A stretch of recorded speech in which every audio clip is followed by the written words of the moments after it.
National book trust of India द्वारा आयोजित पुणे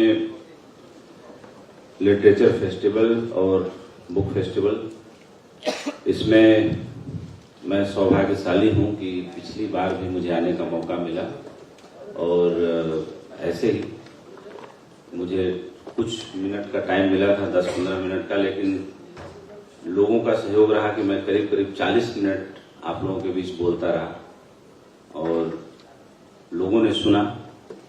आज जो मुझे विषय दिया गया है कि वर्तमान समय में किताबों का महत्व और एआई जो आर्टिफिशियल इंटेलिजेंस है उसकी क्या भूमिका है। एक बार की बात है कि एक इंटरव्यू में वॉरेन बफेट भी थे और बिल गेट्स भी थे, तो दोनों से एक सवाल पूछा गया, अगर आपसे कहा जाए कि आप एक सुपर पावर को चुने तो आप दोनों क्या चुनना चाहेंगे। अक्सर किताबों के बारे में वॉरेन बफेट और बिल गेट्स ने बहुत सारी बातें कही हैं, उन बातों को भी मैं करूंगा, लेकिन उस जो सभा में वॉरेन बफेट और बिल गेट्स ने लगभग एक ही सा जवाब दिया कि अभी तो कोई ऐसी ताकत मिल जाए जो हमें जल्दी से जल्दी किताब पढ़ने की शक्ति दे दे और हम जल्दी से जल्दी किताब खत्म कर सकें, क्योंकि हम दोनों चाहते हैं कि जो हमारी कल्पनाओं की उड़ान को ताकत देने वाली जो चीजें हैं वो किताबें ही हैं और हम दोनों अभी इस ऊंचाई तक पहुंच पाए हैं तो वो किताबों के कारण पहुंच पाए हैं। सेम यही वॉल्ट डिज्नी मीडिया वर्ल्ड के जो आप लोग देखते हैं, डिज्नी जो वर्ल्ड जो बच्चे हमारे जाते हैं, तो वॉल्ट डिज्नी उसके संस्थापक हैं और उसके मालिक भी हैं।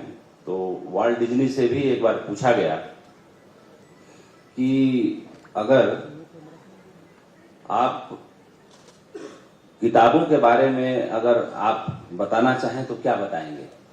तो वॉल्ट डिज्नी ने कहा कि किताबों के अंदर इतना गहरा खजाना छुपा हुआ है कि ट्रेजर आइलैंड के लुटेरों ने अपनी पूरी जिंदगी मिल के भी उतना नहीं लूटा होगा जितना अभी किताबों में बचा हुआ है। तो कह सकते हैं कि जो लोग इस दुनिया में आज शीर्ष पर हैं, ऊंचाइयों पर हैं, उसमें दो तरह के लोग हैं। एक वे जिन्होंने अपने जीवन को किताबों से बड़ा बना दिया और एक वे जिन्होंने किताबों को पढ़ के अपने जीवन को बड़ा बना दिया। तो ऐसे दोनों परंपराओं के लोग हैं हमारे भारत में। जैसे गोविंद भाई यहाँ पे बोल रहे थे, ये उस परंपरा के लोग हैं जिन्होंने किताबों को नहीं पढ़ा लेकिन अपने जीवन को ही ऐसा बना दिया कि उस पर किताबें बन गई या किताबें लिखी जा सकती हैं। लेकिन अमेरिका जैसे देश में आप अंदाजा लगाइए कि अगर अमेरिका की सिर्फ 5 कंपनियों के पूरे टर्नओवर को जोड़ दिया जाए, या एग्जाम्पल दें, ज्यादा सटीक एग्जाम्पल होगा कि भारत की इकॉनमी अभी 3 से 5 ट्रिलियन डॉलर के बीच में कहीं है, तो अकेले वहां का जो एप्पल फोन वाली जो कंपनी है, जो मोबाइल फोन यहाँ बैठे हुए 50% से ज्यादा लोगों के हाथ में तो होगा ही, इस कंपनी का जो टर्नओवर है वो 3 ट्रिलियन डॉलर से अकेले ज्यादा है। अगर Google company, Facebook, Microsoft, Google company का जो प्रमोटर कंपनी उसका नाम है अल्फाबेट, तो इन सब जो बड़ी कंपनियां हैं, ब्लैक रॉक, ब्लैक स्टोन, जैसे ब्लैक स्टोन जो है और ब्लैक रॉक है, अगर इन दोनों का पूरा बिजनेस जोड़ा जाए तो करीब करीब 18 ट्रिलियन डॉलर का बिजनेस इन दो कंपनियों का है। यानी आप सोचिए कि पूरी भारत की अर्थव्यवस्था और पूरी चाइना की अगर अर्थव्यवस्था को सामने रखा जाए तो ये दो अमेरिकी कंपनियां पूरे चाइना की अर्थव्यवस्था से लगभग ऊपर है, भारत की अर्थव्यवस्था से 6 गुना ज्यादा बड़ी है। तो इतना वेल्थ इन देशों में कैसे पैदा हुआ। इन देशों में उन लोगों ने वेल्थ पैदा किया जिन्होंने तकनीक का सहारा लिया, जो सबसे पहले आगे चले, और इन लोगों ने पूरी दुनिया में ये व्यवस्था दी कि कैसे अगर हमें पैसा कमाना है तो वो क्या व्यवस्था हो सकती है जो हमें दिन दूना रात चौगुना बढ़ाए। एक छोटा सा एग्जाम्पल देना चाहूंगा। सन 50 के दशक में अमेरिका में जब पहले डिपार्टमेंटल बड़े बड़े स्टोर बने, वहां भी तब बड़े शॉपिंग मॉल नहीं बने, लेकिन पहले बड़े बड़े डिपार्टमेंटल स्टोर बने, तो वहां पर जो हार्वर्ड और स्टैनफोर्ड और जो बाकी जो यूनिवर्सिटीज हैं, उनके प्रोफेसरों को वहां के बिजनेसमैनों ने हायर किया कि आप हमें ये सलाह दीजिए कि हम क्या ऐसा करें कि हमारा बिजनेस रातों रात तेजी से बढ़े। तो वहां के प्रोफेसर्स ने ये सलाह दिया वहां के बिजनेसमैनों को कि आप ऐसा करिए कि आदमी के दिमाग का तनाव जो है एकदम शून्य हो जाए, कम से कम हो जाए। वो जब दुकान में जाए या कुछ खरीदने के लिए जाए तो उसको आनंद मालूम हो, उसको वहां बार बार जाने की इच्छा पैदा हो। अभी वो दुकान पे जाता है तो उसको एक लिस्ट बना के ले जानी पड़ती है। तो कुछ लोग तो लिस्ट बना के ले जाते हैं जिनकी मेमोरी बहुत अच्छी नहीं होती, जिनकी मेमोरी अच्छी होती है वो भी थोड़ा तनाव में होते हैं कि कहीं कुछ भूल न जाए। तो क्यों ना ऐसी व्यवस्था बनाई जाए कि आदमी को चुनने की आजादी दे दी जाए, कि आदमी स्वतः चुने, उसको किसी दुकानदार की मदद न लेनी पड़े, उसे सपोर्ट न लेना पड़े। वो जाए पूरी दुकान में घूमे, खूब घूमने के लिए अच्छा कॉरिडोर लगा दीजिए, अच्छे रैक्स लगा दीजिए, खूब अच्छे से करीने से सामान लगा दीजिए, उसको चुनने के लिए बास्केट दे दीजिए। और होगा ऐसा कि उसको जरूरत 3 सामान की होगी तो 6 सामान ले जाएगा। इससे आपका बिजनेस भी बढ़ेगा, इससे उसका तनाव भी कम होगा और आप जल्दी अमीर होंगे। फिर दूसरा रिसर्च आया कि ये सब तो ठीक है, कैसे पैसे को तेजी से चलाया जाए मार्केट में। तो आज कहा जाता है कि अमेरिका महाशक्ति क्यों है, और तुलना हमेशा उससे ही करनी चाहिए जो आगे हो, रास्ता वही जिस पर महापुरुष चले। आम जीवन में हम अपने जीवन को आध्यात्मिक, स्पिरिचुअल, समृद्ध बनाना चाहते हैं तो हमें ऐसे लोगों के सत्संग में, शरण में जाना पड़ता है, उस अनुभव से गुजरना पड़ता है। तो अमेरिका की बात मैं इसलिए कर रहा हूं कि अमेरिका पूरी दुनिया में सर्वश्रेष्ठ देश है इस समय आर्थिक रूप से।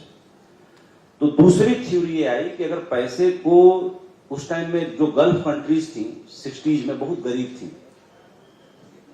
और खाने खाने को मुहताज थे। आज सऊदी अरबिया कह सकते हैं कि बहुत अमीर है, ईरान के पास भी बहुत पैसा है, यूनाइटेड अरब इमिरेट्स यानी दुबई, अबू धाबी जाके देखिए तो ऐसे लगता है कि भारत में हम गांव में रह रहे हैं, ये लोग असली शहर में रह रहे हैं। तो ये जो चीजें बदली, इनको बदलने के पीछे किताबों का, लोगों के विचारों का, लोगों की कल्पनाओं का, उनकी कल्पनाशीलता का बड़ा गहरा योगदान है। तो सन 75 में अमेरिका में पहला एटीएम लगा और हमारे यहां मुझे याद है कि 2000 के आसपास या 99-98 के आसपास, अगर ठीक से, मैं 99 में बंबई ज्वाइन किया था, तो सहारा अखबार का ब्यूरो चीफ के पद पे, राष्ट्रीय सहारा, तब टीवी नहीं था, अखबार था। तो मुझे याद है कि उस टाइम एटीएम लगने शुरू हुए थे 98 में। 99 में मैं आया था, तब गांवों में एटीएम नहीं होते थे, बनारस जैसे शहरों में भी एटीएम नहीं होते, तब महानगरों में एटीएम लगे थे। यानी आप सोचिए कि अमेरिका ने सन 75 में लोगों को ये बता दिया कि 24 घंटा पैसा जब दौड़ेगा तो पैसा पैसे को बटोर के ले आएगा। और उसके उलट क्या था गल्फ कंट्रीज में, मुस्लिम देशों में, कि वो पैसे पर ब्याज नहीं लेते। तो जब पैसे पर ब्याज वो नहीं लेते तो जाहिर सी बात है कि पैसा पैसे को नहीं बनाएगा, तो जो कैपिटल होगा वो कैपिटल भी खत्म हो जाएगा। लेकिन यही अमेरिकी और यूरोपीय कंट्री जब उन देशों में पहुंचे और वहां पे अपनी टेक्नोलॉजी से उन्होंने ऑयल एक्सप्लोरेशन शुरू किया, तो वहां की जो धारणा है वहां पे समझाया इन लोगों ने, यहाँ के प्रोफेसरों ने, यहाँ के बिजनेसमैनों ने, जो पढ़े लिखे लोग थे, कि व्यक्तिगत जीवन में ब्याज मत लो, चलेगा, लेकिन बिजनेस में तो ऐसा करना ही पड़ेगा, नहीं तो कौन फाइनेंशियल इंस्टीट्यूशन आएगा।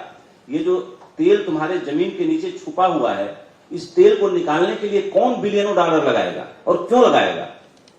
अंततः कहा जाता है ना कि 2 प्रेशर जो होता है जीवन में वो बड़ा काम करता है, एक परिवार का प्रेशर और दूसरा बाजार का प्रेशर, और तीसरा समाज का भी प्रेशर होता है, और अब एक पीयर प्रेशर भी आ गया है, वो भी बड़ा काम करता है।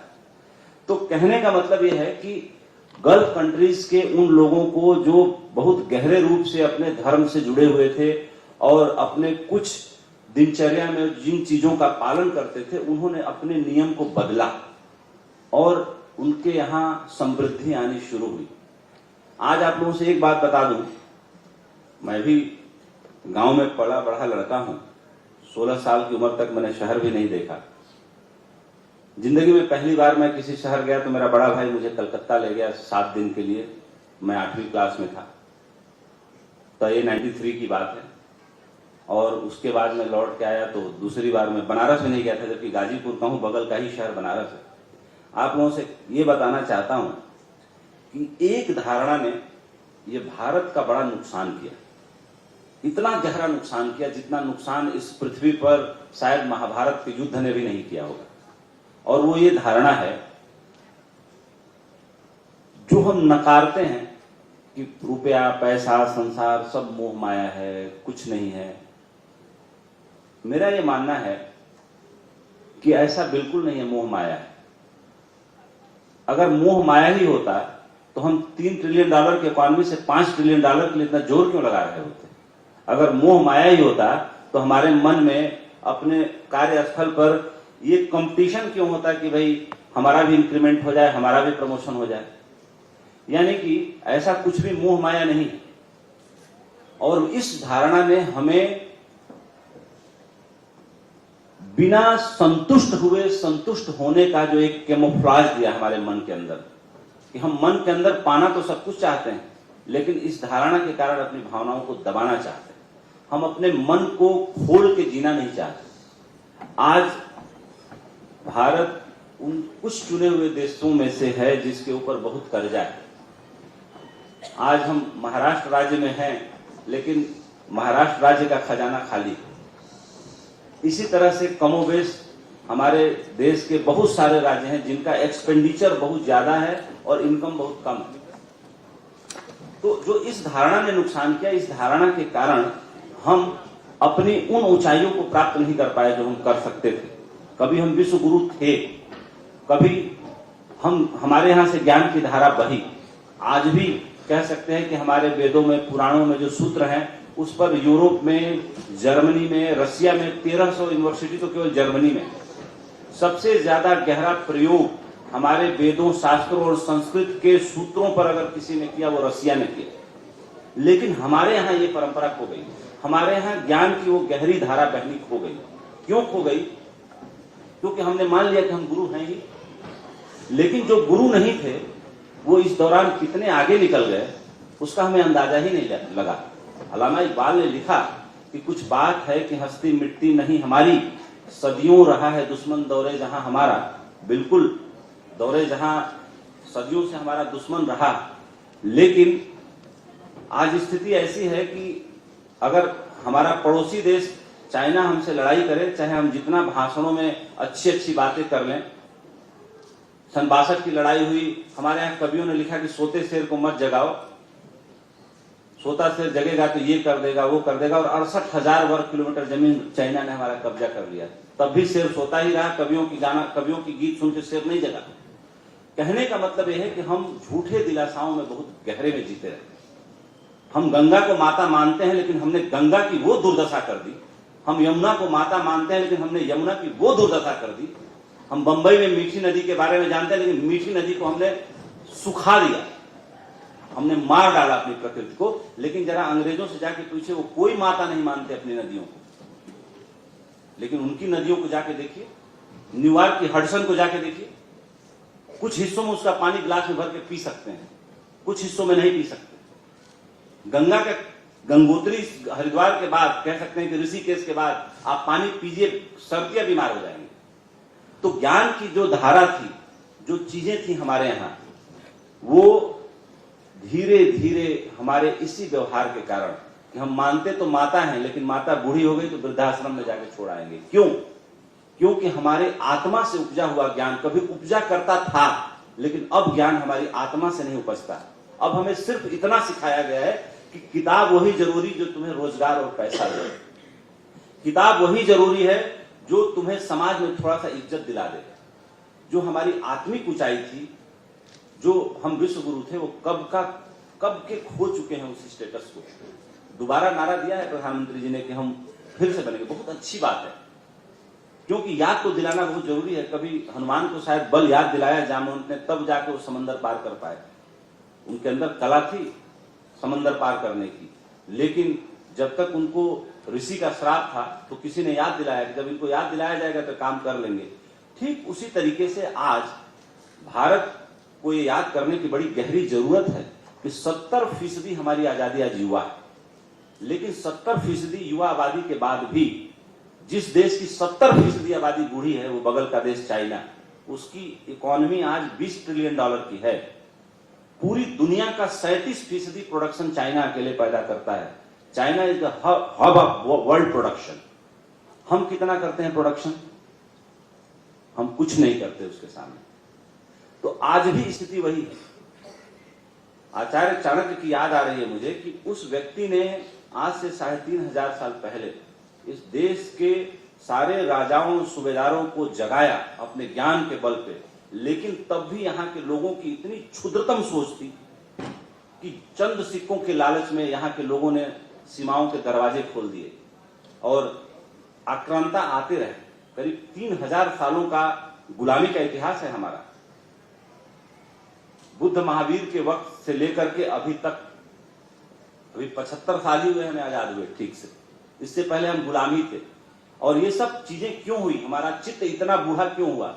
हमारा चित्त इतना बूढ़ा इसलिए हुआ कि हमें कभी जवान होने ही नहीं दिया गया। अगर किसी आदमी की उम्र 25 साल हो, उससे वो जवान नहीं होता जब तक उसके अंदर विचारों की ताकत ना हो। और विचारों की ताकत कैसे आती है? विचारों की ताकत ज्ञान से आती है। और ज्ञान की ताकत कैसे आती है? जब उस ज्ञान का संरक्षण किया जाए, जो आचार्य चाणक्य ने कहा घनंद के दरबार में। तो हमारे यहां बड़ी जरूरत है इस वक्त किताबों के साथ साथ स्किल की। हमारी इतनी बड़ी आबादी है, स्किल ही नहीं है हमारे पास कि हम करें क्या। आज आर्टिफिशियल इंटेलिजेंस की बात हो रही है। आर्टिफिशियल इंटेलिजेंस एक मामले में बहुत बड़ा खतरा भी है और एक मामले में बहुत बड़ी सुविधा भी है। जैसे खतरा क्यों है? खतरा यह है कि आर्टिफिशियल इंटेलिजेंस आने के बाद करीब करीब पूरी दुनिया में 75 करोड़ लोगों की नौकरी जा रही है, लेकिन 97 करोड़ लोगों की नौकरी मिल भी रही है। यानी कि जितनी जा रही है उससे ज्यादा नौकरी मिल रही है। हाँ, ये जरूर है कि आर्टिफिशियल इंटेलिजेंस के बारे में मुझसे एक सवाल पूछा गया था। मैं एपीजे मास कम्युनिकेशन स्कूल में पढ़ाने गया था कि सवाल ये था कि मीडिया कर्मियों के लिए कितना बड़ा खतरा होगा अगर आर्टिफिशियल इंटेलिजेंस आएगा। तो मैंने ये जवाब दिया था कि खतरा उनके लिए जरूर होगा जो एंकर या जो रिपोर्टर ठीक से पढ़ाई करके अपने विषय के बारे में नहीं जाता। तो हो सकता है कि आर्टिफिशियल इंटेलिजेंस उसकी जगह ले ले, एंकर की जगह ले ले, क्योंकि कई चैनलों में आजकल एआई एंकर न्यूज पढ़ते हैं। मैंने बोला कि जो एंकर टेलीप्रॉम्प्टर देख के न्यूज पढ़ता है उसको डरने की जरूरत है, लेकिन जो एंकर टेलीप्रॉम्प्टर देख के न्यूज नहीं पढ़ता है उसके अंदर ये क्षमता है कि टेलीप्रॉम्प्टर चल रहा है लेकिन वो अपने स्टाइल में न्यूज पढ़ता है। वो अपने स्टाइल के लिए जाना जाता है, अपने नॉलेज के लिए जाना जाता है, अपने इंटरप्रिटेशन के लिए जाना जाता है। तो उसको डरने की जरूरत नहीं है, क्योंकि एआई क्या है? एआई हमारे आप जैसे एक आदमी का क्रिएशन है। जेफरी हिंटन थे जो गूगल में काम करते थे। जब गूगल से उन्होंने रिजाइन किया तो उन्होंने एआई की स्थापना की। एआई सबसे पहले उन्होंने आर्टिफिशियल इंटेलिजेंस के बारे में लोगों को बताया। अब जैसे खतरा क्यों है, एक एग्जांपल दूं। चेस, शतरंज मुझे तो बहुत अच्छा नहीं खेलने आता, लेकिन हाँ, ली सिडोल पूरी दुनिया में शतरंज के सबसे बड़े प्लेयर रहे हैं, दशकों तक टॉपर। तो एआई वर्चुअल एआई की जो वर्चुअल कैरेक्टर था उनको और ली सिडोल को आमने सामने बिठाया गया और ली सिडोल जैसा जीनियस ब्रेन एआई के सामने आधा घंटा में नहीं टिक पाया। ली सिडोल को एआई ने हरा दिया। तब इस पर अध्ययन हुआ कि कैसे हराया। तो एआई ने खुद बताया कि मैंने ली सिडोल का जब वो किया गया तो मैंने पल भर में, पहले जब ये बच्चा थे जब खेलते थे तब से लेके सब चीज 1 सेकंड में देख डाला और इनका एल्गोरिदम मैंने स्टडी कर लिया कि ये कैसे खेलते हैं और इनको हराने के लिए मुझे अपना एल्गोरिदम कितना बढ़ाना है। और आधे घंटे के अंदर मैंने वर्ल्ड के 10 साल वर्ल्ड चैंपियन रहे चेस प्लेयर को आधे घंटे के अंदर हरा दिया, और आधे घंटे के बाद फिर दोबारा उन्होंने बार बार हरा दिया। यानी कि खतरा क्या है? खतरा यह है कि हम जो कुछ भी करते हैं इंसान के रूप में, हमारा एक पैटर्न है। जैसे मुझे याद है कि बचपन में मेरे कुछ दोस्त थे, मुझे बहुत प्यार भी करते थे, कभी कभी बहुत चिढ़ाते भी थे। मैं अब उस चीज को याद करता हूं तो उनको एक पैटर्न पता था कि क्या कहने से मुझे गुस्सा आता है, तो जब जब वो बातें कहते थे मैं गुस्सा हो जाता था। यानी कि और आध्यात्मिक भाषा में कई बार, जैसे बुद्ध महावीर अपने कई प्रवचनों में उदाहरण दे चुके हैं कि होता क्या है कि जब कुएं में आप बाल्टी डालते हैं तो बाल्टी, कुएं में पानी है तो पानी लेके आती है। अगर कुएं में पानी ना हो और खाली बाल्टी आप डालें तो बाल्टी जैसे खाली डाले थे वैसे आ जाएगी। वैसे हमारे अंदर भी क्रोध, गुस्सा, क्षोभ, प्यार, ईर्ष्या, द्वेष, महत्वाकांक्षा, ये सब चीजें छुपी हुई हैं कहीं ना कहीं, अगर हम संसार में जी रहे हैं और इससे ऊपर नहीं उठ पाए हैं। अब कोई जैसे कुएं में बाल्टी डालता है, वैसे शब्दों की बाल्टी आप पे फेंके, कभी आपका गुस्सा निकल आएगा, कभी आपका प्यार निकल आएगा, कभी आपकी महत्वाकांक्षा निकल आएगी, कभी आपका सीक्रेट निकल आएगा, कभी आपका कुछ निकल आएगा, कभी आपके वे राज निकल आएंगे जो आपने दुनिया में किसी के सामने जाहिर न किए हों। यानी कि शब्दों की बाल्टी अगर फेंकी जाए, शब्दों का जाल हमारे ऊपर फेंका जाए तो हमारा पैटर्न होशियार आदमी खूब आसानी से पता कर सकता है। और आर्टिफिशियल इंटेलिजेंस तो इतना तेज है कि वो हमारे पैटर्न को, जब से जो कुछ भी डिजिटल फुटप्रिंट आपका अवेलेबल है पूरी दुनिया में, कहीं भी किसी कोने में, उस डिजिटल फुटप्रिंट को वो तुरंत तमाम जो इंटरनेट के ग्रिड्स हैं, जो समंदर के जरिए बिछी हुई बड़े बड़े केबल्स हैं जो पूरी दुनिया के ग्रिड को जोड़ते हैं, उनके जरिए वो पल भर में सब कुछ पता कर लेता है। और पल भर में पता करने के बाद वो आप जैसी आवाज, आप जैसी चाल, आप जैसी बात, आप जैसा काम, सब कुछ करके दिखा देता है।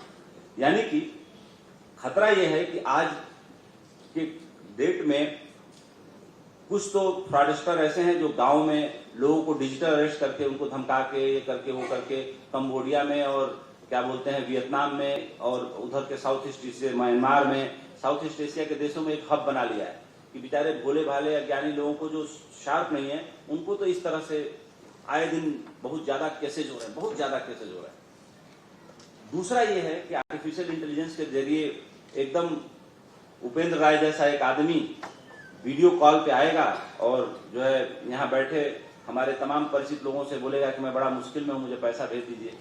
कुछ लोग ऐसे होंगे जो डे टू डे बेसिस पे जानते होंगे, वो तो समझेंगे कि उपेंद्र राय कुछ भी मांगेगा, 10-5 लाख रुपया तो नहीं मांगेगा, हाँ 50 करोड़ 20 करोड़ मांगे, समझ में आता है, तो वो समझ में आ जाएगा जो मुझे व्यक्तिगत रूप से जानते हैं। लेकिन जो नहीं जानते वो जानते कि अरे यार राय साहब को बड़ी मुश्किल है, 5 लाख रुपया भेज देते हैं, बड़े आदमी वापस तो कर ही देंगे। तो कहने का मतलब है कि एक जो छोटा सा खतरा है वो समाज में एक क्राइम को रीजनरेट करने का, हमारे अंदर के वहसीपन को जगाने का और उसको पहचान के उसके गलत इस्तेमाल का। इसका पॉजिटिव इस्तेमाल भी है। पॉजिटिव इस्तेमाल यह है कि इलान मस्क की सेक्रेटरी ने उनसे बोला कि पिछले साल की ही बात है कि सर मैं शादी कर रही हूँ, मुझे 2 दिन की छुट्टी दे दीजिए। तो उसने कहा कि यार 2 दिन क्यों, तुम 7 दिन छुट्टी ले लो, उसमें क्या है, शादी कर रही हो, जाओ आराम से करके आओ।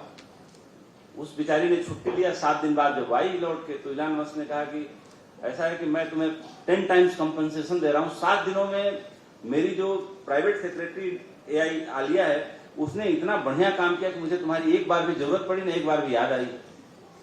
तो तुम ऐसा करो कि अपना हैंडओवर आलिया को दे दो। यानी कि वो जो रोबोट है, एआई रोबोट, उसको दिया और उसको 10 टाइम कंपनसेशन देकर नौकरी से चलता कर दिया। तो कहने का मतलब है कि एआई का अगर सच में अच्छा इस्तेमाल किया जाए तो कमाल की बात है। लेकिन आप लोगों ने रजनीकांत की एक मूवी देखी होगी चिट्टी, उसमें चिट्टी बाद में विलेन बन जाता है और उसके अंदर इच्छाएं जगने लगती हैं, और जब इच्छाएं जगने लगती हैं तो फिर वो आदमी की तरह उसके अंदर जेलसी, प्यार, घृणा, नफरत सब पैदा हो जाता है। तो अगर एआई रोबोट अगर चिट्टी हो जाए तो समाज के लिए बड़ा खतरनाक है। लेकिन जो पहले वाला चिट्टी है, जो मूवी शुरू होती है और जब उसके बाद वो अच्छे अच्छे काम करता है, गुंडों की पिटाई भी करता है, वो जो है लड़की की इज्जत भी बचाता है, तमाम ऐसे काम करता है, मच्छर को भी पकड़ के ले आ जाता है, मलेरिया वाले मच्छर की पहचान भी करके ले आ देता है, किसी मच्छर ने काटा था और वो पता चलता है कि मलेरिया वाला मच्छर है, तो मलेरिया से इलाज हो जाता है।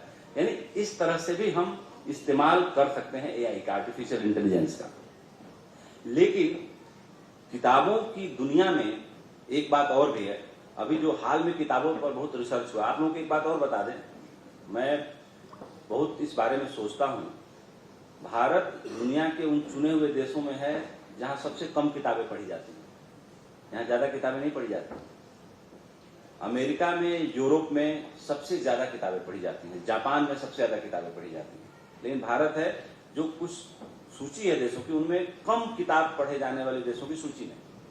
मनोवैज्ञानिक ये कहते हैं कि अगर आप अपना तनाव कम करना चाहते हैं तो अगर 20 मिनट आप केवल कोई किताब पढ़ लीजिए जो आपको पसंद हो, जो सब विषय आपको भाता हो, तो आपका 68% तनाव कम हो जाएगा। यानी जितना किसी पार्क में आप जाकर दौड़कर भागकर ये करके आते हैं, तो उतना तनाव, उतना स्ट्रेस और उतना गुड हार्मोन आपके अंदर जो डोपामाइन जिसको बोलते हैं, वो 20 मिनट की रीडिंग में आपको मिल जाता है।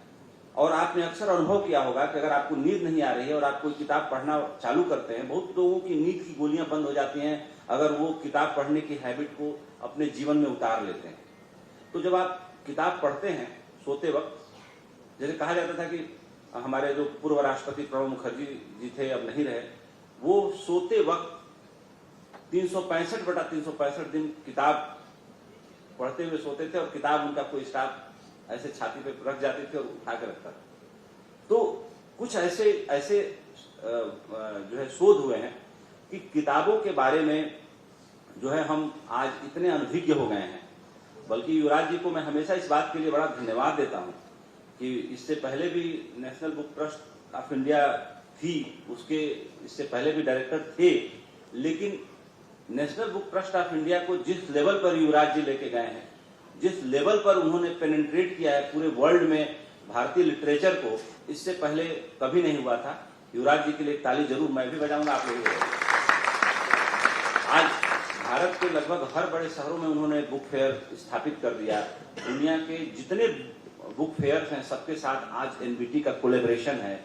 वहां पे भारत की किताबों का बहुत बड़ा मतलब पैविलियन लगता है, मतलब जर्मनी से लेके, लंदन से लेके, न्यूयॉर्क से लेके, ब्राजील से लेके, अर्जेंटीना से लेकर के, फ्रांस से लेकर के तमाम जगहों पर, क्योंकि मैं जुड़ा हुआ हूं तो मुझे सारी बातें पता चलती रहती हैं। तो कुल मिलाकर के जो मुझे कहा गया कि किताबें और एआई की जो भूमिका, तो किताबों की भूमिका तो इतनी है कि एक आदमी का 100/100% रूपांतरण कर देती है। जैसे ढोलकिया साहब ने बोला, ये बात अच्छी लगी कि उन्होंने कथा सुनी और उनको ये एक चीज पकड़ में आ गई कि सिर्फ सम्मान देना है। यानी सम्मान देके इन्होंने अपने तमाम दोस्तों को जीता, बिजनेस कम्युनिटी को जीता, एक बड़ा एम्पायर खड़ा किया। और आज भी ये मानते हैं कि मेरे लाइफ में यही एक सबसे बड़ा संयोग है कि जो व्यास डोंगरे जी, चाहे रामकृष्ण डोंगरे जी, जो उस परिवार के जो कथा कहने वाले लोग थे, कथा कहीं से भी मिले, सत्संग कहीं से भी मिले। कहा जाता है कि जीवन में अच्छा क्या है, बुरा क्या है, वो हमें किताबें ही बताती हैं। और किताबें ही बताती हैं कि अच्छा क्या है, बुरा क्या है। जैसे कोई ऐसा काम जो जन सामान्य के जीवन में सुख ले आए, या किसी एक रास्ता चलते आदमी के चेहरे पे मुस्कान ला दे, कोई ऐसा काम जो हॉस्पिटल में पड़े एक बीमार को थोड़ी खुशी दे दे, वही अच्छा काम है। और बुरा काम यानी कि जो बिना किसी गलती के किसी को आप दुख दें। तुलसीदास ने कहा है ना कि परहित सरस धर्म नहीं भाई, पर पीड़ा नहीं सम अधिकाई। यानी कि परोपकार से बढ़ के कोई दूसरा धर्म नहीं, और दूसरे को दुख देने यानी पीड़ा पहुंचाने से बड़ा कोई पाप नहीं। जब भगवान शंकर ने गणेश की और कार्तिकेय की परीक्षा ली, तो वो परीक्षा बड़ी इंटरेस्टिंग है। तो उन्होंने पूछा कि क्या ऐसा है जो सबसे बड़ा पुण्य है और क्या ऐसा है जो सबसे बड़ा पाप है। उसी को तुलसीदास जी ने रामचरितमानस में ऐसे कहा, और भगवान गणेश ने ऐसे कहा कि जो दूसरे को सुख दे वही सबसे बड़ा पुण्य, और जो दूसरे को पीड़ा दे वही सबसे बड़ा पाप। तो उन्होंने कहा कि ऐसा क्या है जो पल भर में पूरे ब्रह्मांड की परिक्रमा कर दे। तो कार्तिकेय की गति बहुत तेज थी, वो मोर पे सवारी कर दो, वो ब्रह्मांड की परिक्रमा करने निकल आए और कुछ पल में परिक्रमा करके आए। तब तक गणेश ने क्या किया, पार्वती, और बुद्धिमान इसलिए कहा जाता है भगवान गणेश को, और महाराष्ट्र में उनकी सबसे ज्यादा पूजा है उन्होंने भगवान शंकर और पार्वती जहां बैठे थे उनकी गद्दी के चक्कर लगा दिया। बोला कि पिताजी आपका, माताजी आपका चक्कर लगाना है ब्रह्मांड के चक्कर लगाने से श्रेष्ठ है। मैंने तो लगा दिया। जब तक कार्तिकेय लौट के आए तब तक उन्होंने कहा कि मैं लगा के आ गया। तो शंकर और पार्वती जी ने कहा कि गणेश ने तो कब का लगा दिया। बोला ऐसा कैसे, गणेश तो चूहे पे चलता है, तो वो तो इस मैंने कई वर्षों बीत जाए तो भी नहीं कर सकता। तो भगवान शंकर ने बोला कि जो अपने माँ बाप को पृथ्वी से और ब्रह्मांड से ज्यादा बड़ा माने, उससे बड़ा कोई बात ही नहीं हो सकती। और हम इस बात से सहमत हैं, राजी हैं। तो हम गणेश को पहला पुरस्कार देते हैं, तो कार्तिकेय को दूसरा पुरस्कार मिला। तो कहने का मतलब है कि जो ज्ञान है, जो सूक्ष्म है, जो बहुत ही गहरा है, जो बहुत ही सहज भी है, बहुत सरल भी है। सहज क्यों है कि मिला ही हुआ है, हम उसकी तलाश में नहीं जाते। कठिनतम क्यों है कि हम पहचानते नहीं। ठीक वैसे ही जैसे मछली जब तक समंदर में होती है उसे समंदर के बारे में पता नहीं होता, लेकिन जब कोई मछुआ उसे बंसी में फंसा के निकाल लेता है और जब वो श्वास के लिए तड़फड़ाती है तब उसे समंदर के बारे में पता चलता है। हमारा जीवन भी वैसा ही हुआ है कि हमें जो मिला हुआ है हम उसकी जरा भी कदर नहीं करते। जो दूर है उसके लिए हम तड़पते रहते हैं, तरसते रहते हैं। इसीलिए कहा गया है कि दूर के ढोल सुहावने होते हैं, लेकिन ढोल जब सामने बजने लगता है तो पीड़ा भी देने लगता है। तो बातें बहुत हैं, कही जा सकती हैं, लेकिन कहा जाता है कि जो व्यक्ति अपनी बातों में रस बनाए रखे और वहां पे बात समाप्त करे वही सफल बात होती है। तो मैं अपनी बात को यहीं पे समाप्त करना चाहूंगा। और आप लोगों ने बहुत धैर्यपूर्वक सुना। मैं बहुत अनुग्रहित हूं कि आपने मेरी बातों को ध्यान से सुना। अगर मैंने अनजाने में कुछ गलत बोला हो तो इसके लिए जरूर क्षमा चाहूंगा। और फिर कभी पुणे में ऐसा होगा सेशन तो जरूर मुलाकात होगी। जय हिंद, जय भारत।